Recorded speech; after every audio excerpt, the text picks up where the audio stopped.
மாண்புமிகு பேரவைத் தலைவர் அவர்களே, மாண்புமிகு முதல்வர் அவர்களே, இந்த அவையிலே பங்கெடுத்திருக்கின்ற சட்டமன்ற உறுப்பினர்களே, அமைச்சர் பெருமக்களே, எதிர்க்கட்சி தலைவர் அவர்களே, உங்கள் அத்தனை பேருக்கும் என்னுடைய வணக்கத்தை தெரிவித்துக் கொள்கின்றேன்.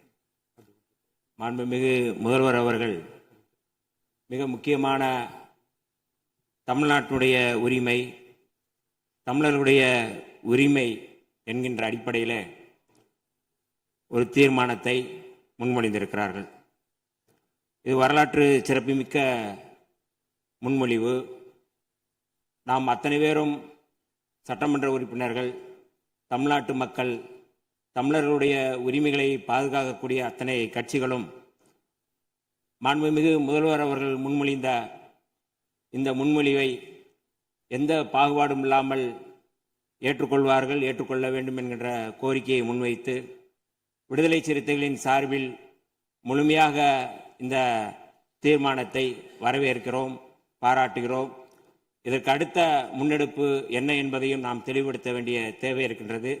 இயல்பாகவே இந்தியாவினுடைய கடைமடை பகுதியான தமிழ்நாடு இயற்கையான வற்றாத ஜீவநதிகளை கொண்டிருக்கவில்லை. பாலாறாகட்டும், முல்லை பெரியாறாகட்டும், காவிரியாகட்டும், பிற மாநிலங்களோடு இயல்பாகவே நாம் நீரியல் தேவைகளுக்காக போராட வேண்டியிருக்கிறது.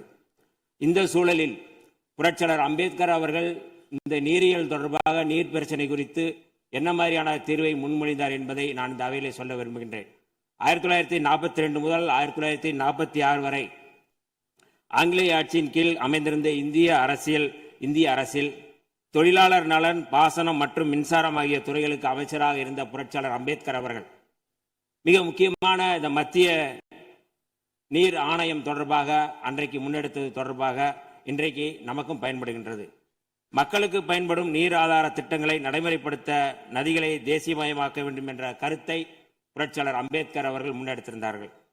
மாநிலங்களுக்கு இடையிலான நதிகளின் பயன்பாடு குறித்து புரட்சியாளர் அம்பேத்கர் சொல்லும்போது, ரயில்வேக்களுக்கு மாகாண எல்லைகள் ஏதும் இல்லை என்கிற போது, ஆறுகளுக்கும் அதேபோல் மாகாண எல்லைகள் எவையும் இருப்பதற்கில்லை. ஒரு மாகாணத்திலிருந்து இன்னொரு மாகாணத்திற்கு பாய்ந்து செல்லும் ஆறுகளுக்கு முக்கியமாக இது பொருந்தும் என்கிறார். காவிரி நடுவர் மன்ற தீர்ப்புக்கு எதிராகவும் கடந்த 16/2/2018 அன்று வெளியான உச்சநீதிமன்றத்தின் இறுதி தீர்ப்புக்கு எதிராகவும் ஒன்றிய அரசின் நீர்வள குழுமத்தின் திட்ட மதிப்பீட்டு இயக்குநரகம் மேகதாது அணை தொடர்பாக விரிவான திட்ட அறிக்கையை தயாரிப்பதற்கு கர்நாடக அரசின் காவிரி நீர்வாரி நிகம நிறுவனத்திற்கு அளித்த அனுமதி தொடங்கி தமிழ்நாடு இதனை உறுதியுடன் எதிர்த்து வருகிறது.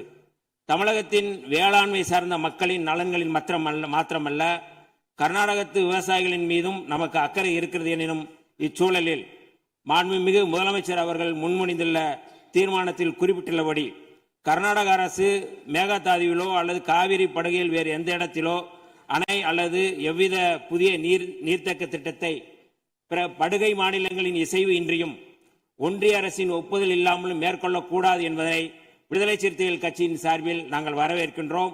அனைத்து மாநிலங்களுக்கும்